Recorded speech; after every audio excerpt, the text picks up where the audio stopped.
Des ondes Vocast. Et j'accueille tout de suite Julien Vigier. Salut Julien. Salut Olivier, comment ça va les auditeurs et les auditrices des ondes Vocast? Je suis ravi de vous retrouver pour un nouvel épisode. Eh bien nous aussi Julien. Alors on le rappelle, tu diriges la société VO2X qui produit des contenus audio pour les entreprises. Et comme chaque mois, on retrouve tes carnets d'écoute. Et on commence par un tour en Aquitaine. 8FM à Bordeaux et dans toute l'Aquitaine. 8FM, une radio du groupe 1981, une radio importante du paysage GIE en France. C'est donc cette radio que j'ai écoutée. Et après de nombreuses années au morning, Bérénice et Ludo, c'est terminé. Place à Bérénice et JB. L'équipe du matin sur 8FM, 6h-10h, avec Bérénice et JB. Ouais, JB, si ça se fait vraiment comme ça, Mont-de-Marsan en même temps que Bayonne, tu vas où? C'est une très bonne question. Bah oui. Nouvelle formule pour l'équipe du matin, avec comme première information, la réduction de l'équipe du matin. Maintenant seulement 2 personnes au morning, puisque JB fait aussi les infos. C'est un co-animateur qui fait les infos. Et donc c'est Bérénice qui drive en réalité ce morning. L'équipe du matin, nouvelle formule avec les principaux items qu'on retrouve dans un morning du GIE, c'est-à-dire l'info toutes les demi-heures, l'horoscope, l'infotrafic, de la musique et ensuite des pastilles de bonne humeur avec notamment des jeux. Alors, il y a ce nouveau jeu mis en place sur 8FM. On en parlait dans la boucle WhatsApp des ondes Vocast en se demandant qu'est-ce que c'était. Eh bien, finalement, oui, 8FM rembourse le découvert bancaire des auditeurs. Ça, c'est le vendredi en fin de semaine à 8h20. Là, c'était plus de 800 € lorsque j'ai écouté.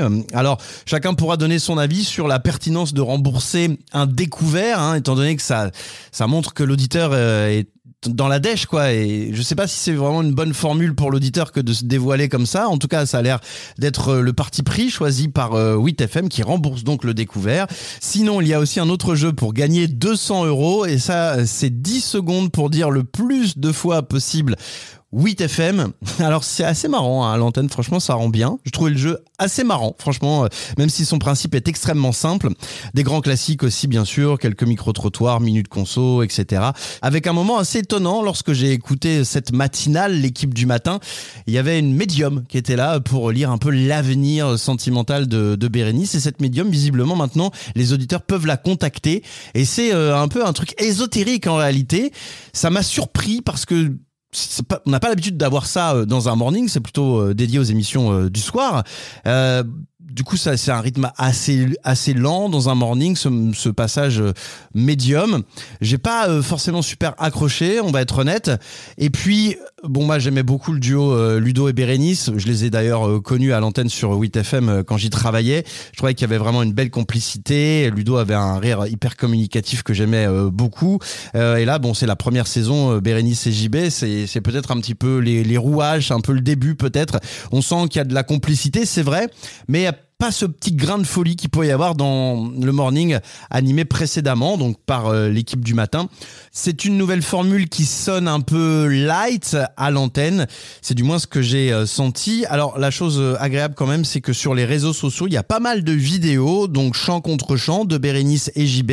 C'est dispo sur le Insta de 8FM et ça permet d'identifier bien l'animateur et l'animatrice de ce morning. C'est plutôt bien senti de la part de 8 de mettre en avant ces animateurs de cette manière-là. Voilà, c'est mon sentiment sur ce morning, avec un peu de nostalgie d'avoir perdu Ludo et Bérénice. Allô? Vanessa, quelle est la seule radio qui te rembourse ton découvert? Oui, papa! Ouais, Vanessa, ça vient de ça. T'as dit quoi? Merci, vous l'avez éliminé ma journée. Ouais, on a éliminé ton compte en banque aussi, 870,57 €. C'est pour nous. Il y a du monde à côté, j'ai l'impression. T'es au boulot? Oui, j'ai ramassé les collègues. Waouh, ils le savent. Ils le savent alors ce que tu viens de gagner là? Oui. Elle le sait, oui. Ah, elle a l'air d'être trop contente pour toi, trop émue la collègue. Bah oui, tu nous as envoyé un petit message avec. Alors bon, t'en parles pas, mais tu le disais, ça a commencé à se creuser un petit peu et là t'arrivais plus du tout à remonter le truc, quoi.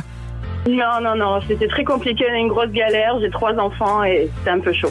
Extrait du morning de 8FM. Côté podcast à présent, l'actu, c'est l'élection aux États-Unis. La course à la Maison-Blanche, comme on dit, qui occupe une part importante de nos podcasts. Président sur France Inter, la suite d'une série lancée en 2020.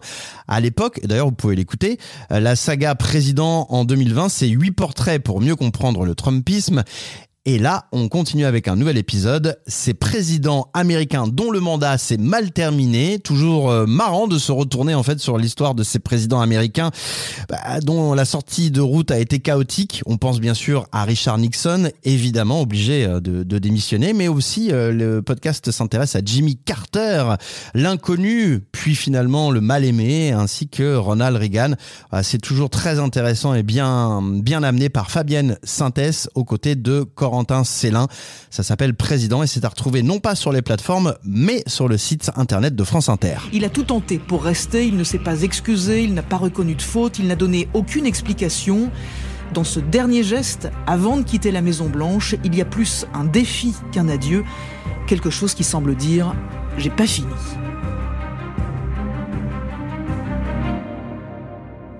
Corentin Célin, c'est vous, l'historien de cette série de podcasts, spécialiste des États-Unis, professeur agrégé en classe préparatoire au lycée Carnot de Dijon. Vous êtes aussi chroniqueur au Jour.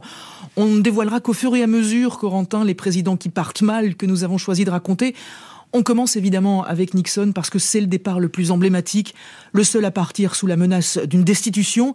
Et peut-être que vous avez, la réponse à cette question posée il y a quelques secondes. Est-ce qu'il comprend ce qui lui arrive, Richard Nixon ? Alors, oui, la réponse apparaît clairement qu'il ne comprend pas. Et on le sent dans cet abandon contraint quand il rappelle effectivement qu'il n'est pas un lâche, parce que Richard Nixon avait une carrière politique jalonnée d'embûches, rien n'avait jamais été Extrait facile. du podcast Président.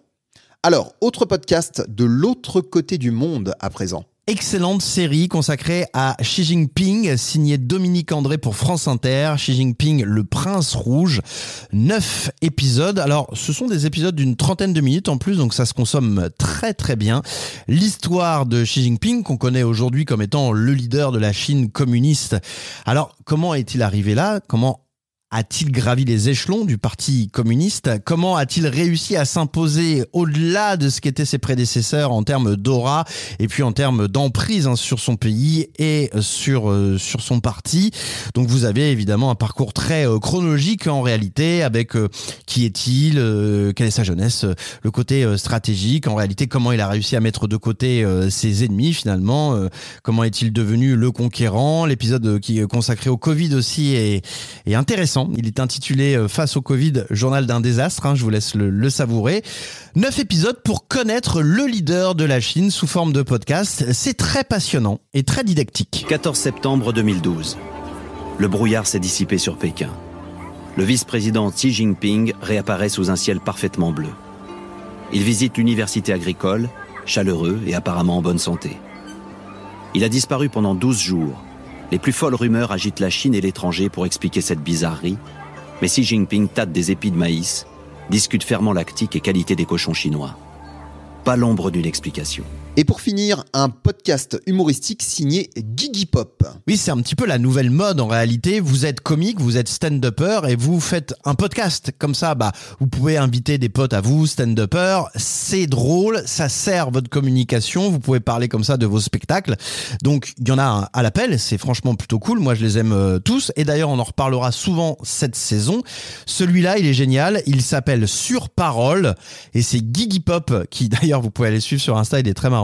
C'est Guigui Pop qui incarne ce podcast et le pitch, il est génial. Pourquoi ? Eh bien parce que l'invité réagit aux paroles d'une chanson. Mais chaque parole, en réalité, chaque mot d'une parole est propice à discuter avec l'invité. Il y a un épisode qui est consacré à la chanson Clic Clic Pan Pan avec Elliot Doll. Vous pouvez retrouver notamment un épisode avec Morgane Cadignan. Ça, c'est sur la chanson C'est écrit. Jérôme Niel avec la chanson Le Chat, notamment. Je vous propose d'en écouter un extrait. C'est la parole d'après, c'est « Moi vouloir être chat et ne risquer de tes doigts que leur caresse sur moi ». En fait, cette chanson, elle parle un peu de cul quand même. Ouais. La question, c'est, est-ce que tu as des talents un peu extrascolaires ? Est-ce que t'es manuel ? Tu sais faire des choses avec tes mains, genre la cuisine, genre la poterie, le dessin ? Pas du tout, avec mes mains, je sais faire ça. Oh. Voilà, donc une sorte de goutte. Là, donc, pour ceux qui voient pas, je fais une sorte de pichenette sur ma joue. Non, t'as aucun talent extrascolaire. Non, je suis pas du tout bricoleur. Je sous-traite beaucoup. Dès que j'ai un problème, j'appelle mon grand frère. Donc, oui, j'ai pas envie du tout. Enfin, là, ça fait un moment que j'ai pas. C'est quoi le dernier truc que t'as fait en bricolage? Ah là, c'est chaud, mec. Là, mec, c'est chaud. Je pense que c'est attacher un tableau. Accroché déjà. Accroche, tu vois, mec, je connais même pas les termes. Mais t'as quoi, t'as planté un clou dans un mur, quoi? Ouais, c'est ça. Ouais, bon, bah ça Et va. du coup, j'étais content parce qu'il était assez droit, j'avais réussi mon coup, il était bien placé sur le mur. Mais vraiment, oui, je pense que c'est ça. Donc ça a très bien marché sur moi puisque je connaissais pas Guigui Pop. Je suis allé regarder sur Insta. Je me suis dit, ce mec est drôle.